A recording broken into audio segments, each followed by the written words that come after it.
ایک بزرگ تھے، کسی دکان پر سودا لینے گئے اور جب 500 کا نوٹ دیا تو دکاندار نے کہا، بابا جی یہ 500 اور 1000 کے نوٹ تو پرانے ہیں، یہ تو منسوخ ہو گئے ہیں۔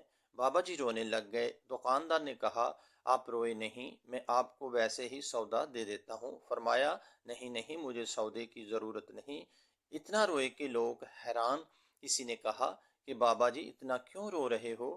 اگر وہ آپ کو سودا نہیں دیتا تو ہم پیسے تبدیل کر دیتے ہیں اور آپ سودا لے جائیں۔ وہ کہنے لگے، بچوں، میں اس لیے نہیں رو رہا کہ آج 1000 اور 500 کے نوٹ منسوخ ہو جانے سے سودا نہیں ملے گا۔ میں تو اس بات پر رو رہا ہوں کہ مجھے یہ خیال آیا کہ میں نے کچھ رقم جمع کی تھی، آج میں اس کے عوض سودا لینے آیا، لیکن جب میں دکاندار کے پاس آیا تو دکاندار نے کہا کہ یہ نوٹ منسوخ شدہ۔ پھر میں نے اپنے آپ سے کہا، او بندے، آج اپنے جن عملوں کو تم صالح سمجھتے ہو، اگر قیامت کے دن اللہ تعالیٰ نے یہ فرما دیا یہ اعمال رد اور منسوخ کیے جاتے ہیں تو پھر تمہارا کیا بنے گا؟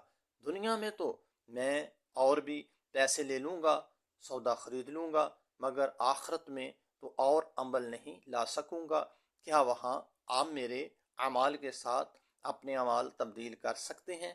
اور کیا آپ کے اعمال بھی قابل قبول ہوں گے؟ مجھے تو آخرت یاد آ گئی۔ یا اللہ، ہم سب پر، ہمارے سب معلقین پر اور پوری امت پر دنیا، قبر، حشر، آخرت کے ہر ہر لمحے اور ہر ہر معاملے میں اپنا قرب و فضل، کرم، رحمت، آسانی، عافیت، سلامتی اور خیر و برکت عطا فرما، اور ہمیں ہر قسم کے آفات و بلیات سے اپنی پناہ میں رکھ۔ آمین۔